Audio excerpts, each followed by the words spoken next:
வணக்கம். இன்னைக்கு உங்களுக்காக கதை சொல்ல வந்திருப்பது வியல் உங்கள் சகி. இன்னைக்கு நம்ம பார்க்க போற கதையின் பெயர் தேடி வந்த சொந்தம். கதைக்குள்ள போலாமா? பச்சை பசேல் வயல்வெளிகள் நிறைந்த அந்த கிராமத்தின் நடுவே கம்பீரமாக ஓங்கி நின்றிருந்தது அந்த கோவில் கோபுரம். காற்றை கிழித்து கொண்டு அந்த தார் ரோட்டில் வேகமாக சென்று கொண்டிருந்த பஸ்ஸில் ஜன்னல் கம்பி பிடித்து கொண்டு வேடிக்கை பார்த்து கொண்டு வந்த சௌமியா அந்த கோபுரத்தை பார்த்துவிட்டு தனது தாயின் முகத்தை பிடித்து திருப்பினாள். என்னடா செல்லம் என்று ரேவதி அவள் கன்னத்தை பிடித்து கொள்ள, அம்மா அம்மா சாமி என்றவள் சின்னஞ்சிறு கையால் அந்த கோபுரத்தை காண்பித்தாள். ஆமா சாமிதான், கும்பிட்டுக்கோ என்று தனது தாய் கூறியதும் 2 கைகளை எடுத்து கண்களை மூடிக்கொண்டது அந்த மழலை. அதை பார்த்து லேசாக புன்னகை செய்து கொண்டே தனது மகளை வாரி எடுத்து முகம் முழுவதும் முத்தம் கொடுத்தாள் ரேவதி. இதற்குள் பிரென விசிலை அடித்த கண்டக்டர், ஏமா வல்லம் வந்துடுச்சு இறங்குமா என்று ரேவதியை பார்த்து கத்தினார். டக்கன ஹேண்ட்பேக்கை எடுத்து தோளில் மாட்டிக்கொண்ட ரேவதி குழந்தையை தூக்கி கொண்டு ஒரு கையில் பெட்டி எடுத்துக்கொண்டு பஸ்ஸில் இருந்து இறங்கினாள். பஸ் புழுதியை வாரி இறைத்து கொண்டு கிளம்பியது. அந்த புழுதி புகை மண்டலம் போல பரவி இருக்க சற்று நேரம் எதுவும் தெரியாமல் அது அடங்கும் வரை அமைதியாக அங்கேயே நின்றிருந்தாள். ஒருவாறு அது அடங்கியதும் சுற்றி பார்த்தாள். கண்ணுக்கு எட்டியவரை வெறும் வயல்வெளிகள் தான் இருந்தது. ரோட்டிற்கு அந்த புறம் ஒரு டீ கடை இருக்க அதில் 4-5 பேர் நின்று கொண்டு ஊர் நியாயம் பேசிக் கொண்டிருந்தனர். ரேவதி ஒன்றும் புரியாமல் தயங்கிக் கொண்டு அங்கேயே நின்றிருந்தாள். அவளை பார்த்துவிட்டு அந்த டீ கடையில் இருந்த ஒரு முதியவர் மெதுவாக எழுந்து அவளிடம் வந்தார். அவளை ஏற இறங்க பார்த்து கொண்டே, நீ யாருமா, ஊருக்கு புதுசா என்று கேட்டார். ஆமா தாத்தா, ஊருக்குள்ள போகணும், அதுதான் வழி தெரியாம நிக்கிறேன் என்றாள் மெதுவாக. அப்படியா, ஆமா ஊருக்குள்ள யார பார்க்க போற என்று குழந்தையும் ரேவதியும் மாறி மாறி பார்த்தார். அந்த ஊரு ஸ்கூல் ஹெட்மாஸ்டரை பார்க்கணும். ஓ, நம்ம சடகோபனியா? ஆ, அவர் பேரு எனக்கு தெரியாது. அவளது அப்பாவியான முகத்தை பார்த்து அவள் பேரில் பரிதாபம் ஏற்பட்டது சோமநாதனுக்கு. ஏன் அத்தா, அந்த வாத்தியாருக்கு நீ உறவா? அப்படின்னா இல்ல, நான் அந்த ஸ்கூலுக்கு வேலைக்கு வந்திருக்கேன். ஓ, டீச்சர் அம்மாவா நீ என்று சிரித்தார். இல்ல தாத்தா, அந்த ஸ்கூலுக்கு கிளர்க் வேலைக்கு வந்திருக்கேன். அப்படியா, சரிம்மா வா, நானும் அந்த ஊரு தான், உன்னை கூட்டிட்டு போறேன் என்று அவள் கையில் இருந்த குழந்தையை வாங்கி கொண்டார். யாரிடமும் டக்கன போகாத சௌமியா குட்டி அவரிடம் அமைதியாக செல்வதை பார்த்து ரேவதிக்கு ஆச்சரியமாக இருந்தது. ஏ ராசாத்தி என்று அவள் நெற்றியில் முத்தமிட்ட சோமநாதன், ஆமா ஆத்தா, இந்த ராசாத்தி பேர் என்ன என்று கேட்டார். நானே சொல்றேன் தாத்தா என்று அவர் முகத்தை திருப்பிய குழந்தை, என் பேரு சௌமியா என்று வாயில் கை வைத்து கொண்டு சிரித்தது. ஓ சௌமியாவா, அழகான பேரு தான், என் மருமக பேரு கூட சௌமியா தான் என்று பெருமூச்சு விட்டார். ரேவதியின் கையில் இருந்த பெட்டியை வாங்கி கொண்டே, உன் பேர் என்ன அத்தா என்று கேட்டார். என் பேரு ரேவதி தாத்தா. பரவாயில்ல, இப்படி கொடுங்க, நானே பெட்டியை எடுத்துட்டு வரேன், உங்களுக்கு எதுக்கு சிரமம் என்றாள். அட என்னம்மா இது, கலப்பைய பிடிச்ச கை, இரும்பு உடம்பு, வயசானாலும் கல்லு போல கிடக்கும், இது ஒரு சிரமமா?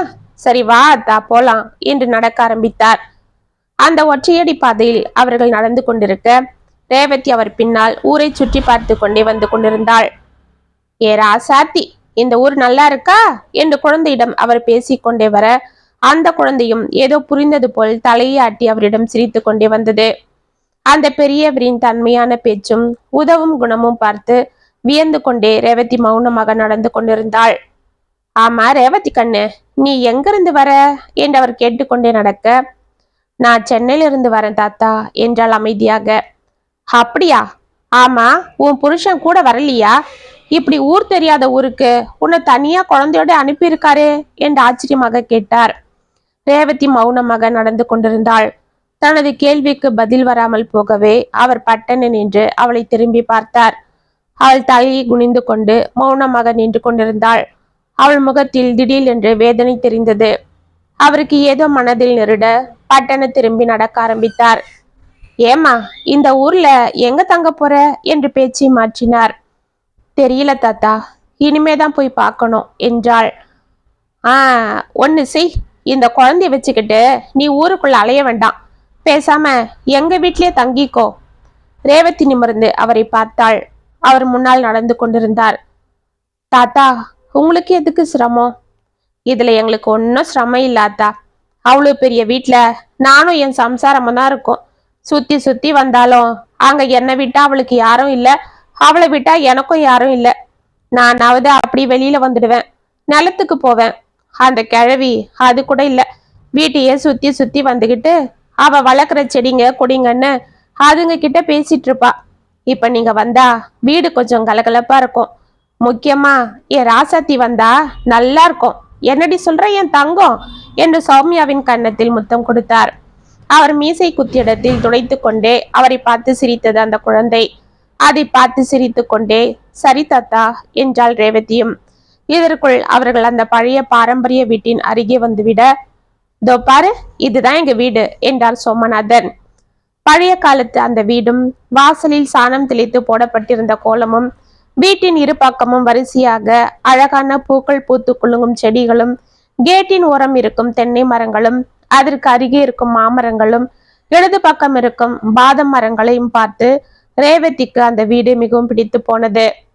வாமா, உள்ள வா, உங்க பாட்டி உள்ளதான் இருப்பா என்றவர்களை உள்ளே அழைத்து சென்றார் சோமநாதன். அழகான அந்த வீட்டை அவள் சுற்றி பார்த்து கொண்டு நடக்க, உள்ளே சாம்பிராணி வாசனை மூக்கை துளைத்து கொண்டு தெய்வீக மனத்தை பரப்பி கொண்டிருந்தது. உள்ளிருந்து மெலிதான குரலில் அபிராமி அந்தாதி கேட்டு கொண்டிருந்தது. தாரமர் கொன்றையும் செண்பக மாலையும் சாத்தும் தில்லை உரதம்பாக தூமை மைந்தனே, உலகேழும் பெற்று சீரபிராமி அந்தாதி எப்போதும் என் சிந்தையுள்ளே, காரமர் மேனி கடமதியே நிற்க கட்டுரையே என்ற அபிராமி அந்தாதியை பாடிக்கொண்டே விளக்கை ஏற்றிவிட்டு கீழே விழுந்து வணங்கி எழுந்த கல்யாணி தனது கணவருடன் வந்திருக்கும் அந்த பெண்ணையும் அவர் கையில் இருக்கும் குழந்தையும் ஆச்சரியமாக பார்த்து கொண்டு நின்றாள். அவள் முகத்தில் ஆச்சரியத்தோடு அழகான புன்னகையும் தவழ்ந்தது. அவளை பார்த்ததும் ரேவதிக்கு அவள் பேரில் ஏதோ இனம் தெரியாத மரியாதை, பாசம் பொங்கியது. என்னங்க, யார் இந்த குழந்தைங்க என்று கேட்டுக்கொண்டே அவர் அருகில் வந்தாள் கல்யாணி. இதுவா, இந்த பொண்ணு பேரு ரேவதி. இது நம்ம பள்ளிக்கூடத்துக்கு வேலைக்கு வந்திருக்கு. டீச்சர் அம்மா வேலைக்கா? இல்லம்மா, ஏதோ கிளர்க்கு வேலையா. ஓ அப்படியா? ஆமா கல்யாணி, ஊருக்குள்ள யாரையும் தெரியாதான். திரு திருன்னு முழிச்சிட்டு குழந்தைய கையில வச்சுட்டு அம்போனே நின்னுட்டு இருந்தது. பார்க்க பரிதாபமா இருந்தது. அதுதான், வாமா நம்ம வீட்லயே தங்கிக்கன்னு கூட்டிட்டு வந்துட்டேன். நல்ல வேலை பண்ணீங்க. இந்த குழந்தைய பார்க்க லட்சணமா இருக்கு. கையில பொட்ட புள்ள வர வச்சிட்டு இருக்கு.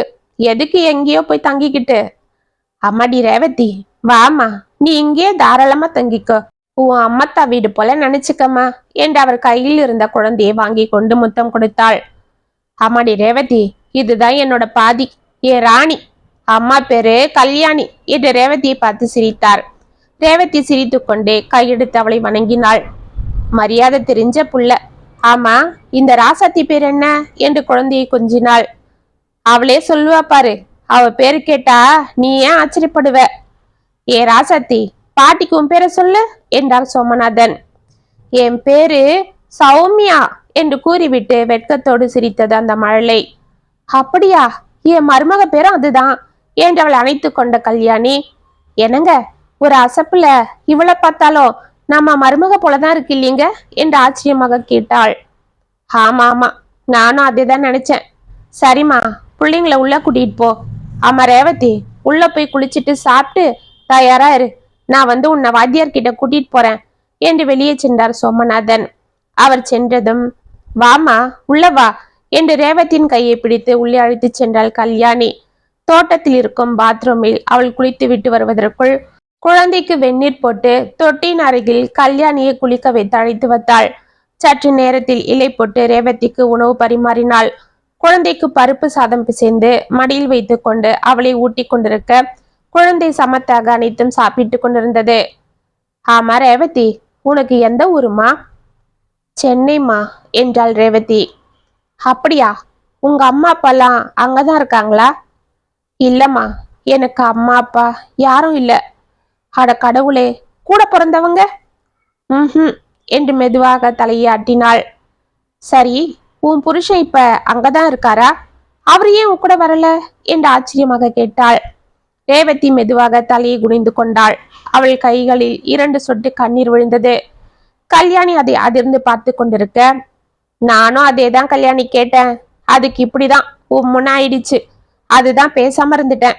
நீயும் அதை ஒன்னும் தொந்தரவு பண்ணாத, அதுவா விருப்பப்பட்டா சொல்லட்டும் என்று கூறிக்கொண்டே உள்ளே வந்த சோமநாதன், சரிம்மா, ரேவதி நீ சாப்பிட்டியா என்றவளை பார்த்தார்.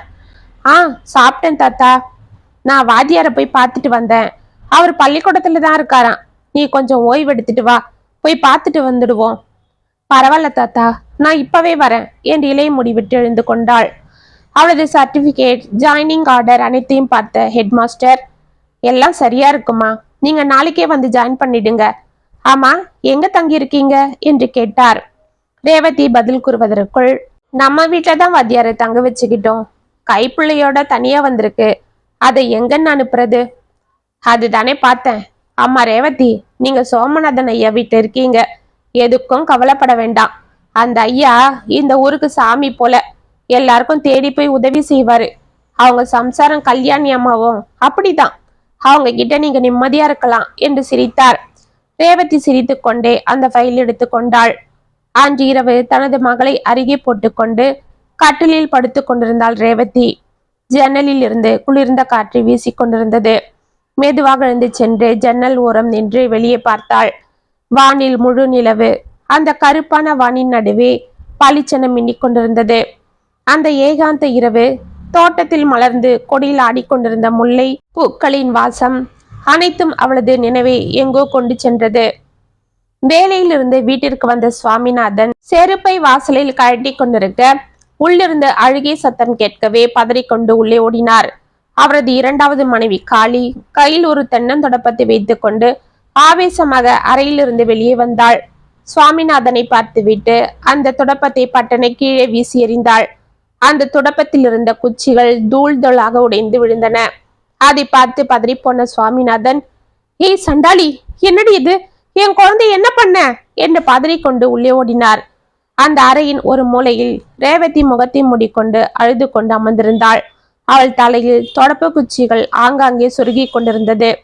அவள் தாவணி அலங்கோலமாக கிழிந்திருக்க கையில் முகத்தில் எல்லாம் இரத்த காயங்கள். அவளை பார்த்து நிலை குலைந்து போன சுவாமிநாதன், அம்மாடி என்று அலறிக்கொண்டு அவளிடம் ஓடினார். அவரை நிமிர்ந்து பார்த்துவிட்டு அப்பா என்று கட்டி கொண்டு கதறினாள். ஆமா, அப்பாவும் பொண்ணும் ஏன் இப்படி ஒப்பறி விக்கிறீங்க என்று கத்தி கொண்டே அங்கு வந்தாள் காளி. ஏ ராட்சசி, என்னடி இது கோலம், வயசு பொண்ணை இப்படி போட்டு அடிச்சு வச்சிருக்கியே, உன் கைக்கு என்ன வரும்? அவ ஆத்தா இருந்திருந்தா இந்நேரம் அவன் கண்ணுல ரத்தம் இல்ல வந்திருக்கும் என்று துடித்தார். ஆமா, அந்த பொம்பளை தான் போய் சேர்ந்துட்டாளே, அதனால தானே நான் இங்க வந்து மாட்டிக்கிட்டேன். அன்னில இருந்து எனக்கு இவ தொல்லை தாங்கல. சே, வாய மூடு. நானா உன்னை வேண்டி வேண்டி கட்டிக்கிட்டேன்? மாமா அக்கா போனதும் நீ தனியா குழந்தையோட அவசப்படுற, குழந்தைக்காகவாது என்ன கட்டிக்கன்னு என்ன பேச்சு பேசுன. நானும் என் குழந்தைக்காக உன்னை கட்டிக்கிட்டேன். ஆனா அதுக்கப்புறம்தான் நீ திட்டம் போட்டதெல்லாம் எனக்கு தெரிஞ்சுது. இந்த வீட்டை என்கிட்ட இருந்து புடுங்கி உன் பிள்ளை எழுதிக்கத்தானே நீ நாடகம் நடிச்சு எங்க குடும்பத்துக்குள்ள பூந்ததே. யோ, போத நிறுத்து. இந்த ஒன்றையா நான் வீட்டுக்கு தான் நாங்க அலைஞ்சோம, அப்படியே என்னவோ அரண்மனையை என் பேர்ல எழுதி வச்சது போல சும்மா அதையே சொல்லி காட்டுற. ஆமாண்டி, எனக்கு இது அரண்மனை தான். என் செல்வியும் நானும் இதை எப்படிலாம் பாடுபட்டு கட்டணும்னு எனக்கு தான் தெரியும். ஆனா இன்னைக்கு கழுகு போல எங்கிருந்தா வந்து என் உயிரை வாங்கி நீ எழுதிக்கிட்ட. பின்ன சும்மாவா? 10 வயசு பொண்ணுக்கு அப்பனா இருந்த உன்னை யாரு கட்டிப்பா? அதுவும் இதோ இந்த குரங்கையும் பார்த்துக்கிட்டு உனக்கும் வேலை வேலைக்கு வடிச்சு கொட்டிக்கிட்டு இந்த வீட்டுல நான் வேலைக்காரியா தானே இருக்கேன். போதும், வாயை மூடு. நீ எங்க எங்களுக்கு செய்யற? பாவம், இந்த பச்சை மண்ணுதான் உன்னை உட்கார வச்சு செய்யறா. அப்போ அவளை என்ன பாடுபடுத்துற பாவி? போதும், ரொம்ப பேசுன. பாத்துக்க, நீ இப்படி இவளை தலையில தூக்கி வச்சு ஆடுறதாலதான் இவ்வளவு படிக்கணும் படிக்கணும்னு ஒரு வேலையும் செய்யாம அந்த புக்கை வச்சுக்கிட்டு வந்து உக்காந்துடுறா. புள்ள பள்ளிக்கூடத்துல இருந்து வந்துடுவான், அவனுக்கு காப்பி போடணும், போய் பாலை வாங்கிட்டு வாடின்னு சொல்லிக்கிட்டே இருக்கிற. படிக்கணும்னு அப்பதான் உட்காந்து எழுதிட்டு இருக்கிறா. அதுதான் நல்லா சாத்தன.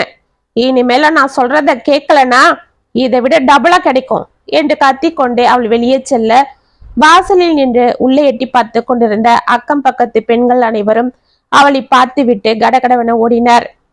ஏய், என்னடிங்க பார்த்துட்டு இருக்கீங்க? சிரிக்கீங்களா? ஒழுங்கா வாடகை கொடுக்க வக்கீல்ல அடுத்த வீட்டுல என்ன நடக்குதுன்னு ஆராய வந்துட்டாளுங்க. அப்புறம் அந்த பொண்ணு பாவம் அவன் சித்தி கொடுமைப்படுத்துறான்னு கூடி கூடி பேசுறது. இனிமேல எவ்வளவு இங்க வர்றத நான் பார்க்கணும், அப்புறம் இருக்கு அவளுக்கு என்று கத்திக்கொண்டே அவள் அடுப்படிக்கு செல்ல, பாத்தியாக்கா இந்த பொம்பளைய சரியான பஜாரி, நம்மளே இப்படி பேசுது, பாவம் அந்த பொண்ணு என்னெல்லாம் பண்ணோம் என்றாள் கவிதா. ஆமாண்டி, பாவம் அந்த பொண்ணுக்கு நாளைக்கு பரீட்சையாம், அது படிச்சுட்டு இருந்திருக்கு, அத கடைக்கு போக சொல்லியிருக்கு இந்த சண்டாளி. இரு சிட்டி படிச்சுட்டு போறேன்னு சொல்லியிருக்கு, அதுக்குள்ள தொடப்பத்தை எடுத்துட்டு போய் அந்த பொண்ணு விளாசிட்டு இருக்கு. பாவம் அவங்க ஆத்தா இருந்திருந்தா இந்த கொடுமெல்லாம் அதுக்கு நடந்திருக்குமா? அந்த ஆள் ஒரு வாய் சித்த பூச்சி, அதுகிட்ட மாட்டிக்கிட்டு படாத படுறாரு. அது பெத்த பிள்ளைய மட்டும் நல்லா பாத்துக்கிட்டு அந்த பொண்ணையும் அந்த ஐயாவையும் ஒரு வழி பண்ணுது ராட்சசி. இனி எத்தனை காலத்துக்கு தான் அது இப்படி படணுமோ? பாவம், போற இடத்துலயாவது நல்லா இருக்கணும் அந்த குழந்தை. ஆமா, இவ செய்யற கொடுமைக்கு இவ எங்க நகை நட்டுன்னு போட்டு அவளை கட்டி கொடுப்பா. பாவம் அந்த பொண்ணு, என்ன மவராசம் வந்து அவளை காப்பாத்த போறானோ என்று அவர்கள் பேசிக்கொண்டே உள்ளே போக, இதையெல்லாம் கேட்டுக்கொண்டு ரவி மாடிப்படிகளில் ஏறிக்கொண்டிருந்தான். அம்மடி தங்கம், இங்க பாரு, வலிக்குதாம்மா என்று கேட்டுக்கொண்டே அவள் கையில் இருந்த காயங்களுக்கு தேங்காய் எண்ணெயை வைத்துக் கொண்டிருந்தார் சுவாமிநாதன். ரேவதி தேம்பிக் கொண்டே தலையாட்டினாள். அம்மாடி, என்ன மன்னிச்சிடுமா, நானே உன்னை நரகத்துல தள்ளிட்டேன் என்று கதறினார். அப்பா, என்னப்பா இது, ஏன் இப்படி பேசுறீங்க என்று அவர் முகத்தை நிமிர்த்தினாள் ரேவதி. இல்லம்மா, உங்க அம்மா போன துக்கம் இருந்தாலும் நான் உன்னை நிம்மதியா கண்ணுக்குள்ள வச்சு பார்த்துட்டு இருந்தேன். நீயும் எனக்கு எந்த தொந்தரவும் கொடுக்காம வளர்ந்துட்டு இருந்த. ஆனா இந்த சொந்தக்காரங்க பேச்சை கேட்டு நான் இந்த ராட்சசிய கட்டிக்கிட்டேன். இவளும் அப்போ உன் மேல உசிரா இருக்கிறது போல நடிச்சா, அதுல ஏமாந்துட்டம்மா, என்ன மன்னிச்சிடுமா என்று கதறினார். அப்பா, அப்படிலாம் பேசாதீங்கப்பா என்றவள் கண்களை துடைக்க, ஏய் என்னடி அங்க அப்பாவும் பொண்ணு கொஞ்சிக்கிட்டு, எழுந்து போய் மாடியில இருந்து துணி எடுத்துட்டு வா என்று குரல் கொடுத்தாள் காளி. சரிப்பா, நான் போய் துணியெல்லாம் எடுத்துட்டு வந்துடுறேன் என்று மெதுவாக எழுந்து கொண்ட ரேவதி தலையில் இருந்த தென்னங்குச்சிகளை எடுத்துவிட்டு தலையை சரி செய்து கொண்டு முகத்தை தாவணியில் துடைத்தபடி வெளியே வந்தாள். அம்மா, எனக்கு ஆம்லெட் போட்டு கொடுமா என்று பாண்டியன் தனது தாயிடம் அடம் பிடிக்க, சரிடா கண்ணு, உனக்கு இல்லாமலா, தோ போடுறேன் இரு என்று அவனை கொஞ்சிக் கொண்டிருந்தாள் காளி. அவர்களை பார்த்து கொண்டு ரேவதி நின்றிருக்க, ஏய் என்னடி அப்படி பாக்குற, போடி போய் துணிகளை கொண்டா, பாக்குறா பாரு என்று கத்தினாள். ரேவதி அமைதியாக மாடிக்கு சென்று துணிகளை எடுத்து கொண்டிருந்தாள். அங்கு ஒரே ஒரு அறை கொண்ட சிறிய போர்ஷன் இருக்க அதில் ரவி தங்கிக் கொண்டிருந்தான். அவன் ஒரு கம்பெனியில் அக்கவுண்டன்டாக வேலையில் இருக்க அவனது ஒழுக்கமான நடவடிக்கை, கண்ணியமான பேச்சு அனைத்தும் பார்த்து சுவாமிநாதன் அவனுக்கு அந்த மாடி போர்ஷனை வாடகைக்கு விட்டிருந்தார். மாடிக்கு ரேவதி துணி எடுக்க வரும் போதும் வற்றல் மிளகாயை காய வைக்க வரும்போதும் அவனை பார்ப்பதுண்டு. ரவியும் வேலைக்கு செல்லும் போது காலேஜிற்கு கிளம்பி வெளியே வரும் ரேவதியை பார்ப்பான். மாலையிலும் அவன் வரும் நேரங்களில் ஒவ்வொரு சமயம் அவள் வாசலில் நின்றிருந்தால் அவளை ஓரக்கண்ணால் பார்த்து கொண்டே செல்வான். இப்படி ஒருவருக்கொருவர் பார்த்து கொண்டாலும் இதுவரை அவர்கள் ஒரு வார்த்தை கூட பேசிக்கொள்ளவில்லை. ரேவதி அமைதியாக துணிகளை எடுத்து கொண்டிருக்க அவளிடமிருந்து லேசாக விமல் சத்தம் கேட்டுக்கொண்டிருந்தது. தன்னை இந்த நிலைமையில் அவன் பார்த்துவிடப் போகிறான் என்று அவள் வேகமாக துணிகளை எடுத்துக்கொண்டு திரும்ப அவளுக்கு மிக அருகில் வந்து நின்று கொண்டிருந்த ரவியின் மீது லேசாக மோதிக்கொண்டு பட்டன ஒதுக்கி நின்று கொண்டு அவனை பயத்தோடு பார்த்தாள். பரவாயில்ல ரேவதி, ஏன் இப்படி பயப்படுறீங்க? ஆமா, என்ன இது, உடம்பெல்லாம் காயமா இருக்கு, இன்னைக்கு உங்க சித்தி நல்லாவே போட்டு அடிச்சிட்டாங்களா என்றவள் கையில் இருந்த காயங்களை பார்த்து கொண்டே கேட்டான். முதலாக அவன் தன்னிடம் பேசுவதை பயத்தோடும் ஆச்சரியத்தோடும் பார்த்த ரேவதிக்கு அவனது கனிவான பேச்சும் பார்வையும் ஏதோ அடிமனதில் இருந்து துக்கத்தை வரவழைக்க அங்கிருந்து அழுது கொண்டே ஓடிவிட்டாள். அவளை ஆச்சரியமாக பார்த்து கொண்டு அமைதியாக சுவர் ஓரம் வந்து கீழே எட்டி பார்த்தாள். வேகமாக ஓடிய ரேவதி வீட்டிலிருந்து வெளியே வந்த காளியின் மீது மோதிக்கொள்ள, ஏ கழுத, எதுக்கு இப்படி ஓடி வர, எதை பார்த்து இப்படி தலை தெறிக்க வர என்றவள் தலையில் கையில் இருந்த சொம்பால் இடித்துவிட்டு மேலே பார்த்தாள். ரவி பட்டன பின்னால் நகர்ந்து கொண்டான். அன்று இரவு முழுவதும் ரவி தூங்காமல் ரேவதியை பற்றி நினைத்து கொண்டிருக்க ரேவதியும் கட்டிலில் படுத்துக்கொண்டு அவன் தன்னோடு இன்று பேசிய வார்த்தைகளை நினைத்து பார்த்து மனதிற்குள் சிரித்து கொண்டிருந்தாள். இந்த உடல் வலியிலும் அவன் முகம் மனதில் நினைவுக்கு வர அந்த வழிகள் எதுவும் அவளுக்கு தெரியவில்லை. ஒரு வாரம் சென்றது. அன்று வெள்ளிக்கிழமை கோவிலில் விளக்கை போட்டுவிட்டு வீட்டிற்கு வந்து கொண்டிருந்த ரேவதி எதிரே ரவி வருவதை பார்த்து ஆச்சரியம் அடைந்தாள். அவன் தன்னை நோக்கிதான் வருகிறான் என்று அறிந்து தலையை குனிந்து கொண்டு வேகமாக நடக்க ஆரம்பித்தாள். அவள் அருகில் வந்த ரவி, ரேவதி ரேவதி கொஞ்சம் நில்லுங்க என்று அவள் கைகளை லேசாக பற்றினான். டக்கன கைகளை எடுத்துக்கொண்ட ரேவதி, உங்களுக்கு என்ன வேணும்? எதுக்கு இப்படி என் கூட வர்றீங்க? யாராவது பார்த்தா சித்தி கிட்ட போய் சொல்லிடுவாங்க, அப்புறம் சித்தி என்னை கொன்னே போட்டுடுவாங்க என்றாள் படபடப்பாக. ரேவதி, எனக்கு அதெல்லாம் நல்லாவே தெரியும். இந்த ஒரு வருஷமா தான் நான் பார்த்துட்டு இருக்கனே. பாவம், உங்க சித்தி உங்களை எப்படிலாம் கொடுமைப்படுத்துறாங்க. நீங்க எப்படிதான் அதெல்லாம் தாங்கிட்டு இருக்கீங்களோ? உங்களை நினைச்சா எனக்கு நைட்ல தூக்கமே வர்றதில்லை என்றான். அவனை ஒரு தரம் நிமிர்ந்து பார்த்து விட்டு, எல்லாம் என் விதி, பட்டுதான் ஆகணும். சரி, நான் வரேன் என்று அங்கிருந்து செல்ல திரும்பினாள். ரேவதி, இதோ பாருங்க, நீங்க சரின்னு சொன்னா இந்த நரகத்திலிருந்து உங்களை நான் காப்பாத்துறேன், என்ன நம்புங்க. அவனை ஒன்றும் புரியாமல் பார்த்து கொண்டே நின்றாள். என்ன அப்படி பாக்குறீங்க? நான் உங்களை மனசார விரும்புறேன். உங்களை என் வாழ்க்கை துணையை ஆக்கி காசப்படுறேன். ஆமா ரேவதி, நீ என்ன கல்யாணம் பண்ணிக்கிட்டு என் வாழ்க்கை பயணத்துல துணையா வரியா என்று அவளை பார்த்தான். அவளது இதயம் படபடவன் அடித்து கொண்டது. இதுவரை வெறும் பார்வை மட்டுமே அவர்கள் ஒருவருக்கொருவர் பகிர்ந்து கொண்டிருக்க, என்று அவன் வாயை திறந்து தன்னிடம் வாழ்க்கையை பகிர்ந்து கொள்ள அழைக்கிறானே என்று ஆச்சரியமாக அவனை பார்த்தாள். என்ன அப்படி பார்க்கிற ரேவதி? என்ன நம்பலியா? என்னை பார்த்தா ஏமாத்திரம் போல இருக்கா என்று கேட்டான். இல்ல, அப்படி இல்ல. அண்ணா, என்ன உங்க சித்திக்கு பயப்படுறியா? அதை நான் பார்த்துக்கிறேன். எனக்கு தேவை உன் சம்மதம் தான் என்று அவன் கூறிக்கொண்டிருக்க, ஏ அக்கா, இங்கதான் நிக்கிறியா? என்ன இது என்று இருவரையும் பார்த்துவிட்டு சைக்கிளை எடுத்துக்கொண்டு வேகமாக சென்றான் பாண்டியன். அவனை பார்த்து நடுங்கிய ரேவதி, கடவுளே, என் தம்பி பார்த்துட்டான். சித்தி கிட்ட போய் இப்ப என்ன சொல்ல போறானோ, என்ன ஆக போதோ என்றவள் அழ ஆரம்பித்தாள். ரேவதி, இங்க பாரு, நான் இருக்கும் போது நீ எதுக்கும் பயப்படாத. வா, நான் உன்னை கூட்டிட்டு போறேன் என்று அவள் கைகளை பிடித்தான். வேண்டாங்க, இவன் போய் என்ன சொல்ல போறானோ. இப்ப போய் நாம 2 பேரும் சேர்ந்து போனா சித்தி என்னோட சேர்த்து உங்களையும் அசிங்கப்படுத்திடுவாங்க. நீங்க அப்புறமா வாங்க, நான் போறேன் என்று அங்கிருந்து கடகடவென ஓடினாள். ரவி அவளை பரிதாபமாக பார்த்து கொண்டே மெதுவாக நடக்க ஆரம்பித்தான். அவன் வீட்டு காம்பவுண்டில் காலை வைக்க உள்ளிருந்த ரேவதியின் குரல் வீல் என்று கேட்டது. காளி காய்ச்சி இரும்பு கம்பியை கையில் எடுத்து கொண்டு வெளியே வந்து அதை பக்கெட்டில் போட அந்த சூடான கம்பிலிருந்து புகை வந்து கொண்டிருந்தது. ரவி அதை பார்த்து பதற அவனை முறைத்து கொண்டு நின்றாள். இதற்குள் பண்ணிலிருந்து வந்த சுவாமிநாதனை பார்த்து விட்டு அவள் உள்ளே சென்று விட்டாள். ரவி அமைதியாக மாடிக்கு சென்றான். அன்று இரவு முழுவதும் ரவி ரேவதியை பற்றி நினைத்து அழுது கொண்டிருக்க அவனுக்கு மனது பதறிக் கொண்டிருந்தது. 2 நாட்கள் சென்றது. அன்று தனது மகளை ஹாஸ்பிட்டலுக்கு அழைத்து வந்த சுவாமிநாதன் பெஞ்சில் அமர்ந்து கொண்டு அழுது கொண்டிருந்தார். அவர் அருகில் காலில் மருந்து வைத்துக் கொண்டு அமர்ந்திருந்த ரேவதி, அப்பா, என்னப்பா, ஏன் அழறீங்க? இப்ப எனக்கு வலி இல்லப்பா, நீங்க அழாதீங்க என்று சமாதானம் செய்தாள்.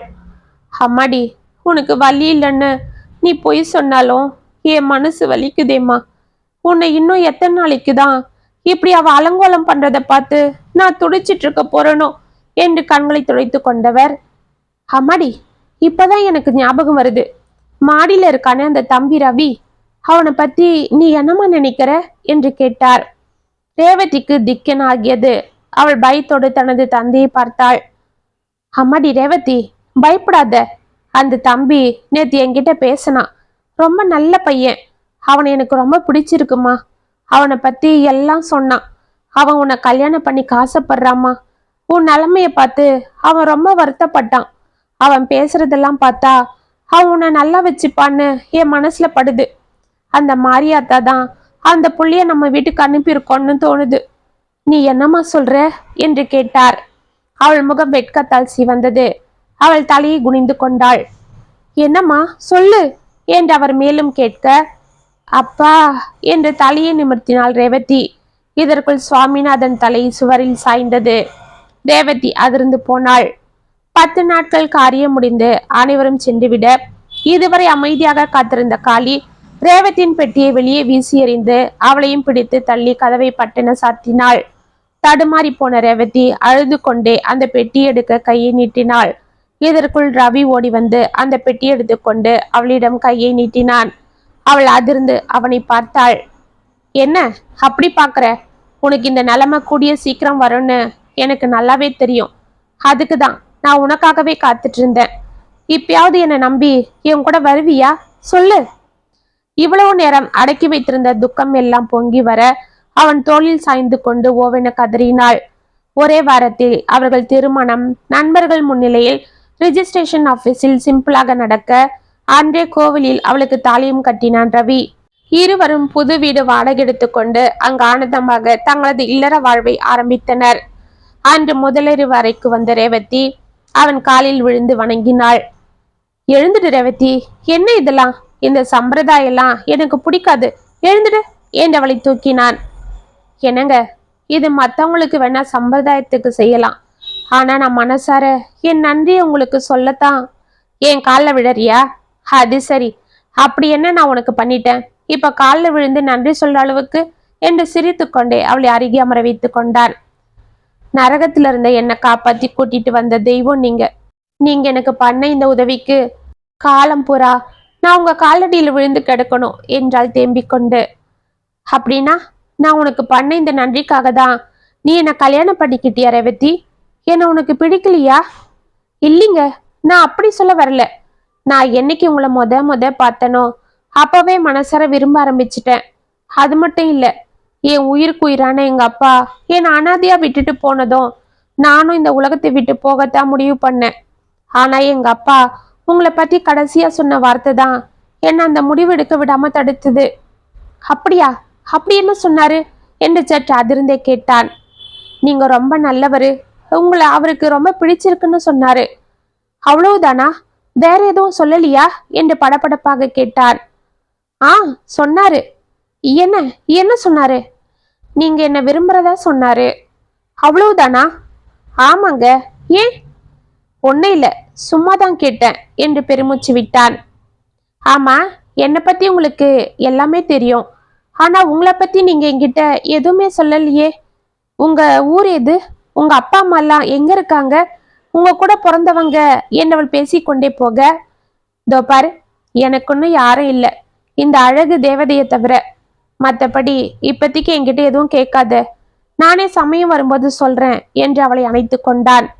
அன்றிலிருந்து அவர்கள் வாழ்க்கை ஆனந்தமாக செல்ல ரேவதிக்கு நரகத்திலிருந்து தன்னை காப்பாற்றிய ரவி சொர்க்கத்திற்கே அழைத்து வந்து வாழ்ந்து கொண்டிருப்பதாக நினைத்து பூரித்து கொண்டிருந்தாள். இப்படியே ஒரு வருடம் உருண்டோட அவர்கள் அன்பிற்கு அடையாளமாக சௌமியாவும் பிறந்தாள். ரவி ரேவதியோடு சேர்ந்து தனது குழந்தையும் கண்ணுக்கு கண்ணாக பார்த்து கொண்டிருக்க ரேவதியின் விருப்பப்படி அவளை கவர்மெண்ட் எக்ஸாமிற்காகவும் படிக்க வைத்துக் கொண்டிருந்தான். இப்படி 2 வருடங்கள் கடந்துவிட குரூப் 4 எக்ஸாம் எழுதிவிட்டு ரிசல்ட்டிற்காக காத்து கொண்டிருந்தாள் ரேவதி. அந்த சமயம் திடீர் என்று ஒரு நாள் ரவி ஆபீஸ் வேலையாக தான் திருச்சிக்கு செல்ல வேண்டியிருக்கிறது, வர 2 நாட்கள் ஆகும் என்று கூறிவிட்டு செல்ல ரேவதியும் அவனை வழி அனுப்பி வைத்தாள். 1 வாரம் சென்றது. 2 நாட்களில் வருகிறேன் என்று 1 வாரமாக அவன் வராமல் இருப்பதும் போன் செய்தாலும் சுவிட்ச் ஆஃப் என்று வருவதுமாக இருக்க ரேவதி அந்த பயத்தோடு குழந்தை தூக்கி கொண்டு அவனது ஆபீஸிற்கு சென்று விசாரித்தாள். அவனது நண்பர்கள் அவனை ஆபீஸில் எங்கும் அனுப்பவில்லை, அவன்தான் 2 நாட்கள் லீவு வாங்கி கொண்டு சென்றான் என்று கூற ரேவதி அதிர்ந்து போனாள்.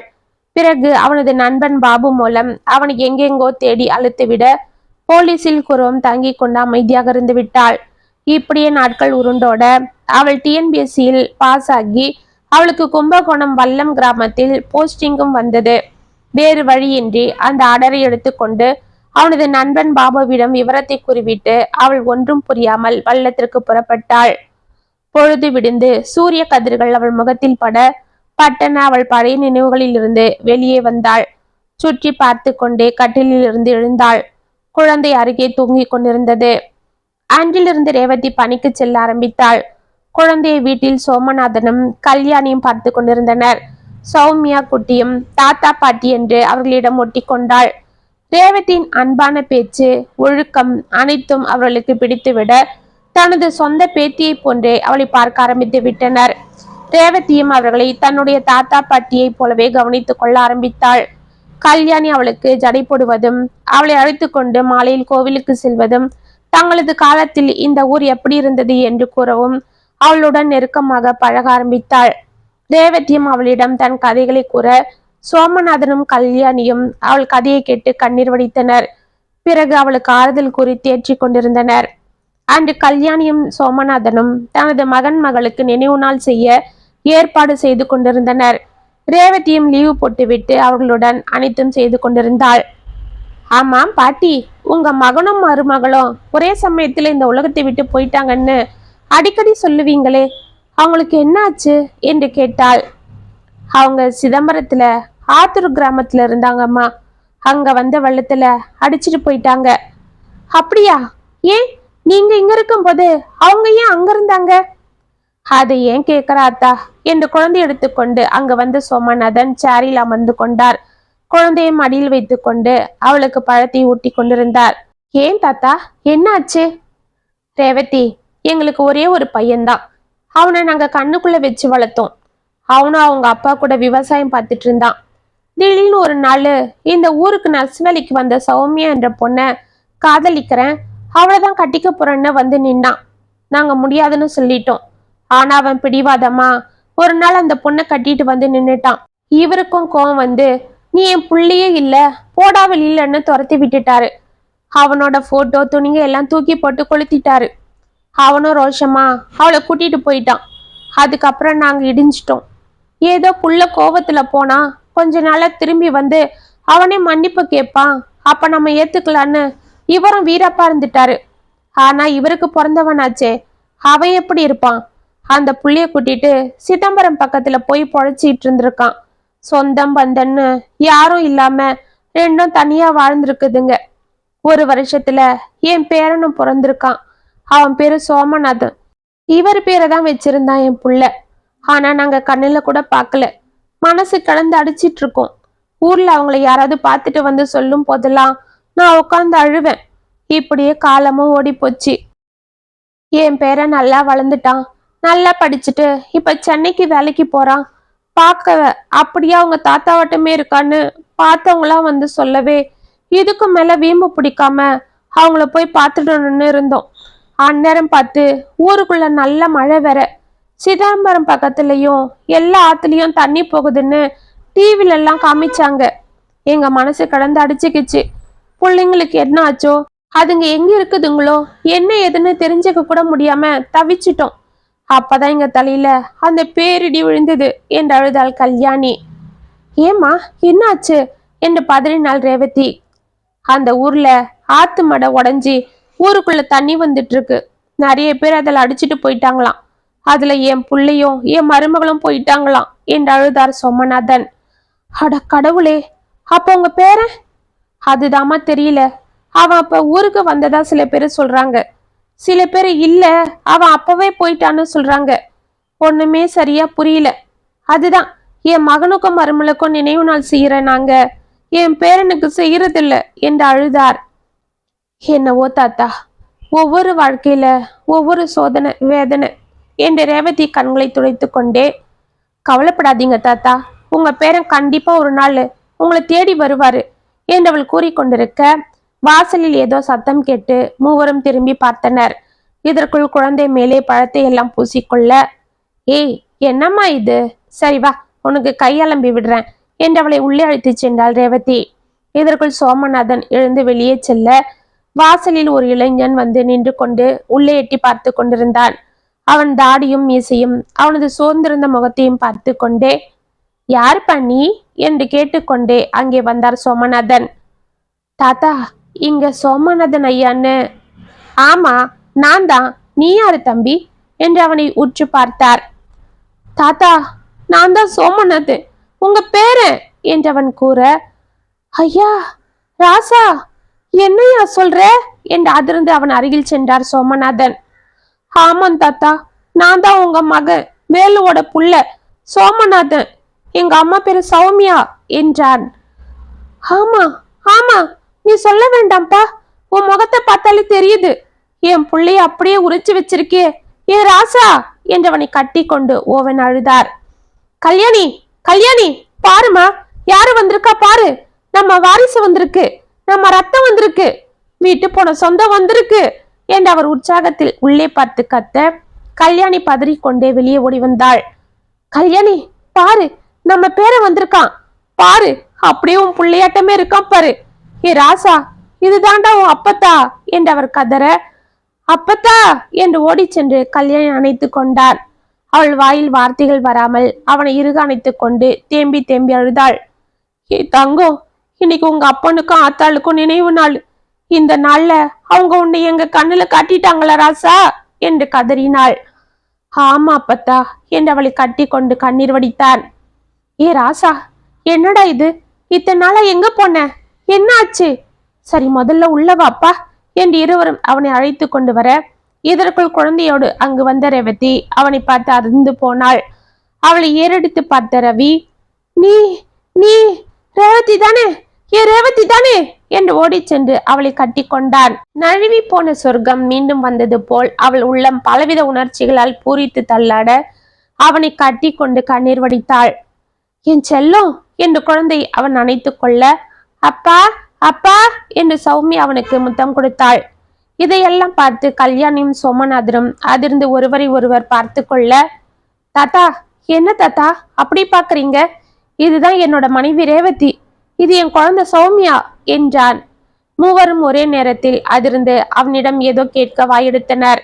இருங்க இருங்க, நீங்க 3 பேரும் என்ன கேட்க போறீங்கன்னு எனக்கு நல்லாவே தெரியும். நானே எல்லாம் சொல்லிடுறேன். என் உண்மையான பேரு ரவி. ஆனா எங்க அப்பா எங்க தாத்தா ஞாபகமா எனக்கு சோமநாதன்னு பேரு வச்சு கூப்பிடுவாரு. நானும் அவங்களுக்கு செல்லமா வளர்ந்தேன். நல்லா படிச்சுட்டு சென்னையில வேலைக்கும் போனேன். அப்பதாங்க என் ரேவதியை பார்த்தேன். எனக்கு ரொம்ப பிடிச்சு போச்சு. அவளை அந்த நரகத்துல இருந்து மீட்டு நல்ல நிம்மதியான வாழ்க்கை கொடுக்க முடிவு பண்ணேன். இதை பத்தி எங்க அப்பா அம்மா கிட்ட பேசினேன். ஆனா அவங்க ஒத்துக்கல. நாங்க இப்படி லவ் பண்ணி கல்யாணம் பண்ணதாலதான் இன்னைக்கு எந்த சொந்த பந்தம் இல்லாம இருக்கும். அதனால நீயாவது உங்க மாமா பொண்ணை கல்யாணம் பண்ணிக்கிட்டா திரும்பவும் நமக்கு சொந்தம் வரும். அவங்களும் அவங்க பொண்ணை உனக்கு கல்யாணம் பண்ணி கொடுக்க விரும்புறாங்க. அப்படியே உங்க கல்யாண சாக்குல எங்க அப்பா அம்மாவையும் போய் பார்த்து அவங்கள இங்க கூட்டிட்டு வந்துடுவேன்னு எங்க அப்பா சொன்னாரு. ஆனா நான் அதெல்லாம் முடியாது, நான் ரேவதியை தான் கட்டிப்பேன்னு சொன்னேன்.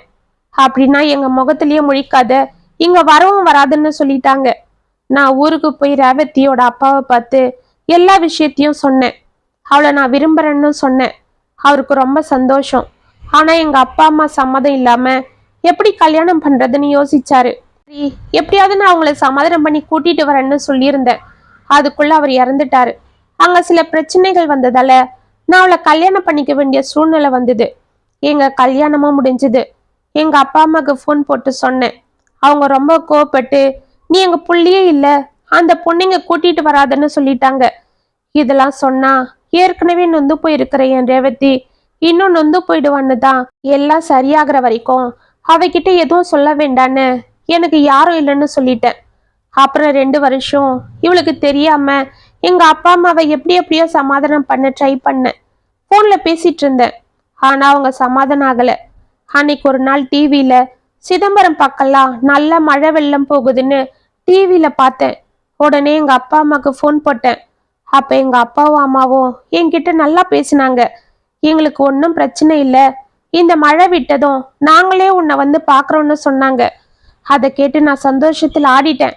ரேவதிக்கு சர்ப்ரைஸா இருக்கட்டும்னு அவகிட்ட எதுவும் சொல்லாம வேலை விஷயமா திருச்சிக்கு போறேன்னு போய் சொல்லிட்டு ஊருக்கு போனேன்.